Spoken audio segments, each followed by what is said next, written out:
A lot of people ask me, how should the body turn or move in the backswing? So I think a lot of people think that turning is sort of like that. It is a turn, but it's also a tilt as well. So we want to take out some of this tilt and we just want to turn this way. So turn within our posture. So if I just stood any old way and just turned, it would look like that. If I stood like this and tried to turn, it would look like that. If I stood this way and tried to turn, it would look like that. So with what I believe is the correct body shape for golf is this is our impact position. It's a static version of my impact position. So I want to maintain these body angles as much as possible.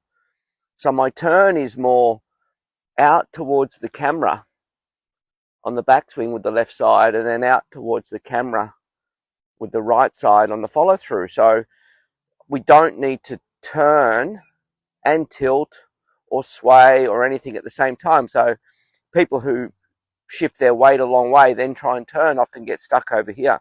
So what we like to do is to feel like from this angle, we're going to turn this way on the backswing, and we're going to turn this way in the follow through.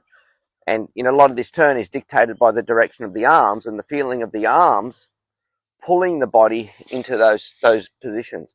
So if I just try and turn without moving my arms, it would look something like this. So my arms are moving, so the club will just be over here somewhere.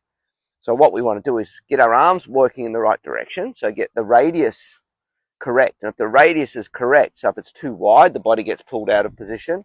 If it's too narrow, it looks like this. So the radius of the swing is the distance the club is from the center of my sternum to here when I set up to the ball. It doesn't matter what club I'm using. So if that's my radius and I take the club over here, my radius stays the same. And if I move the club around a consistent radius, my body doesn't move out of shape. It just turns within my posture.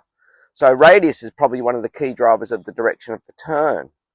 To get the shape right, we work around this way. And as we come back to the ball, there's the hit. So the ball's gone, then we can release our body around that way. So when we hit the ball, we just don't want to stay there. So we're going to feel like we stay in posture as much as possible, or stay in our angles as much as possible until the ball's gone. And there's our body release going through. So remember, turn is pretty much dictated by the angles you have in your body at the start. So if you set up correctly and try and maintain those angles throughout the swing, the direction of turn has a good chance of being correct.